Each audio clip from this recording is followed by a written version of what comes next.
ಕಣ್ಣು ಬಿಡ್ಲಿಕ್ಕೆ ರಪ್ಪ ಕಚ್ಚೆ ಬಿಡುತ್ತೆ ನನಗೆ. ಅವನ ಗೊರ್ಕಿ ಕಾಟ ನಿಂದಿನ ಕನ್ಸಿನ ಕಾಟ ನನಗ ಸಾಕಾಗ್ಯದಪ್ಪ. ನಾವು ಹೋಗ್ತೀನಪ್ಪ.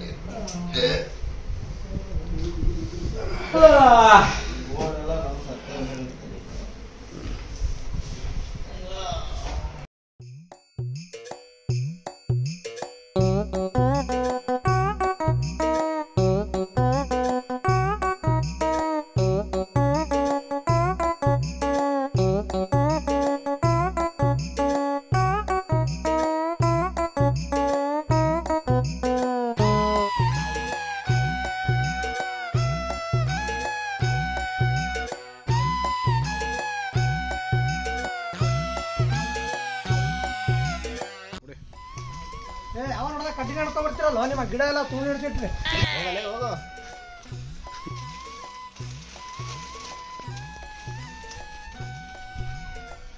ಸಾಲ ಬಾಧೆ, ಗಂಡೆಣತಿ ಕಿರಿಕಿರಿ, ಮುಕ್ತ ಸಮಸ್ಯೆಗಳಿಗೆ ಪರಿಹಾರ ಕೊಡಲಾಗುವುದು. ಶ್ರೀ ಶ್ರೀ ಶ್ರೀ ಜೋಗಿ ಸ್ವಾಮಿಗಳು.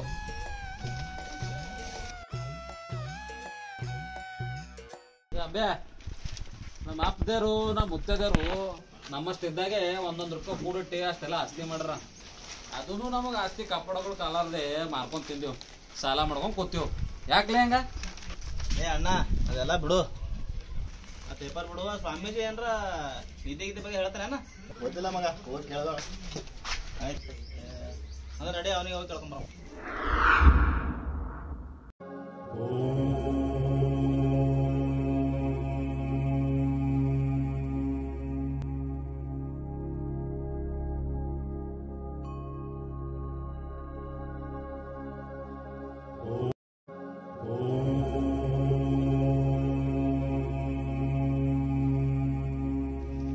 ಬನ್ನಿ ಮಕ್ಕಳ ಬನ್ನಿ. ಸ್ವಾಮಿ ನಾವು ಬಂದು ನಿಮ್ಗೆ ಹೆಂಗೆ ಗೊತ್ತೈತ್ರಿ? ನನಗೆ ದಿವ್ಯ ದೃಷ್ಟಿ ಇದೆ ಮಗು. ಹಂಗಾದ್ರೆ ನಮ್ಮ ಹೆಸರು ಹೇಳ್ರಿ ನೋಡಮ್. ಪರೀಕ್ಷೆ, ನನ್ನ ದಿವ್ಯ ದೃಷ್ಟಿ ಮೇಲೆ ಪರೀಕ್ಷೆ. ನಿಮ್ಮಿಬ್ಬರನ್ನು ಕರಿತಂದೆ ಇವನು. ನೋಡೋಕೆ ಮನುಷ್ಯನ ಥರಾನೇ ಇದ್ದಾನೆ, ಆದರೆ ಹೆಸರು ಮಾತ್ರ ಹುಲಿ ಪ್ರಾಣಿದ್ದು. ನಿಧಿಗೋಸ್ಕರ ತಾನೇ ನೀ ನನ್ನ ಹತ್ರ ಬಂದಿದ್ದು. ಸ್ವಾಮೀಜಿ ನೀವು ಪವಾಡ ಪುರುಷರು, ನಿಮ್ಮ ಬಗ್ಗೆ ನಾ ತಪ್ಪ ತಿಳ್ಕೊಂಡಿದ್ದ, ನಮ್ಮನ್ನು ಕ್ಷಮಿಸ್ಬಿಡ್ರಿ. ಇರಲಿ ಬಿಡಿ, ಈಗ ಏನಾಗಬೇಕಾಗಿತ್ತು? ಸ್ವಾಮಿಗಳೇ, ಕನಸ್ನಾಗ ಮನಸ್ನಾಗ ಬರೀ ನಿಧಿನೇ ಹೊಂಟವ. ಹೊಟ್ಟೆ ಊಟ ಎಲ್ಲ ಕಣ್ಣಿಗೆ ನಿದ್ದೆ ಇಲ್ಲ. ಎಲ್ಲಾರ ನಿಧಿ ಇದ್ದೀರ ಜರ ತೋರಿಸ್ಕೊಡ್ರಿ. ದುಡ್ಡು ತಿಂಬೋ ವಯಸ್ಸಿನಲ್ಲಿ ಕೂತ್ ತಿನ್ನೋ ಆಸೆ, ಆದರೆ ತುಂಬ ಕಠಿಣಕರವಾದ ದಾರಿ. ಸ್ವಾಮೀಜಿ ಅದು ಎಷ್ಟೇ ಕಷ್ಟ ಅಲ್ಲಕ್ಕ, ನಾ ತಂದೆ ತರ್ತೀವಿ, ನೀವು ದಾರಿ ತೋರಿಸ್ಕೊಡ್ರಿ. ನಿಧಿ ಪಡೆಯೋ ಖುಷಿನಲ್ಲಿ ಅದರ ಹಿಂದೆ ಬರುವ ಕಷ್ಟಗಳನ್ನು ನಿರ್ಲಕ್ಷಿಸುತ್ತಿದೆಯಾ? ಇರಲಿ ಬಿಡು, ನಾಳೆ ಬರುವ ಅಮಾವಾಸ್ಯೆ ದಿವಸದಂದು ಉತ್ತರ ದಿಕ್ಕಿನಲ್ಲಿರುವ ಕಾಡಿಗೆ ಹೋಗು. ಅಲ್ಲಿ ಒಂದು ಹೊಳೆಯುವ ಕಲ್ಲು ಸಿಗುತ್ತೆ. ಆ ಕಲ್ಲನ್ನು ಹೋಗಿ ನಿಧಿ ನಿನ್ನ ಕೈಯಲ್ಲಿದ್ದಂತೆ. ಆದರೆ ಆ ನಿಧಿನ ತರಲು ನೀನು ಒಬ್ಬನೇ ಹೋಗಬೇಡ. ಆ ನಿಧಿನ ಕಾಯೋಕೆ ಸುತ್ತಮುತ್ತಲು ಆತ್ಮಗಳಿರುತ್ತವೆ. ಹಾಗಾಗಿ ನಾನು ನಿಮಗೆ ತಾಯ್ತ ಕೊಡುತ್ತೇನೆ. ಮೂಗರದನ್ನು ಕಟ್ಟಿಕೊಂಡು ಹೋಗಬೇಕು. ಯಾವುದೇ ಕಾರಣಕ್ಕೆ ಆ ತಾಯ್ತ ನಿಮ್ಮ ಕೈಯಿಂದ ಹುಚ್ಚು ಬಿದ್ದರೆ ಆ ಆತ್ಮಗಳು ನಿಮ್ಮ ಜೀವ ಸಹಿತ ಬಿಡೋದಿಲ್ಲ. ಗೊತ್ತಾಯ್ತಾ? ಆಯಿತು ಗುರುಜಿ.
ರಿಸ್ಕ್ ತೊಗೊಂಡೇನಿ.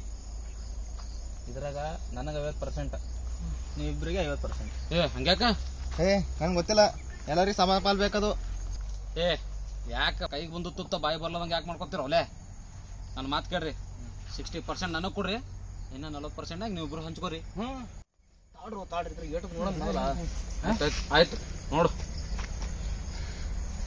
ಮುಚ್ಚಲಾಗ್ಯದ ಯಾರೇಂದ್ರೆ ಹೊಡಿತೀನಿ.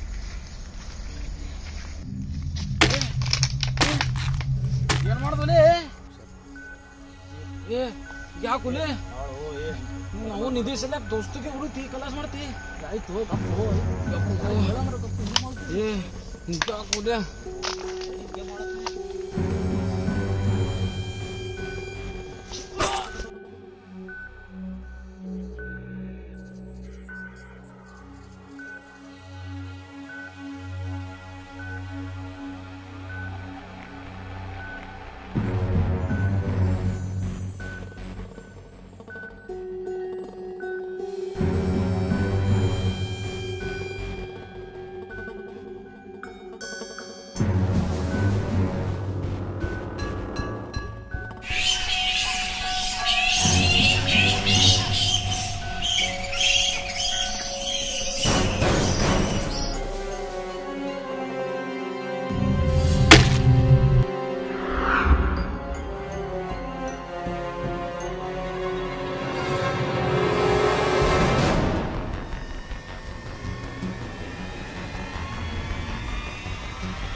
ನಿಧಿನ ಪಡ್ಕೊಳ್ತೀನಂತ ಅದರ ಅನುಮತಿ ಇಲ್ಲದೆ ಎಷ್ಟೋ ಜನ ನಿಧಿ ಜೊತೆನೆ ಸಮಾಧಿ ಆಗಿ ನಿಧಿ ಕಾಯೋ ಆತ್ಮಗಳಾಗಿದ್ದಾರ ರಕ್ಷಣೆ ಮಾಡುತ್ತಿವೆ. ಪರಮಾತ್ಮನ ಅನುಮತಿ ಇಲ್ಲದೆ ಒಂದು ಹುಲ್ಲು ಕಡ್ಡಿನೂ ಅಲ್ಲಾಡ್ಸೋಕಾಗಲ್ಲ.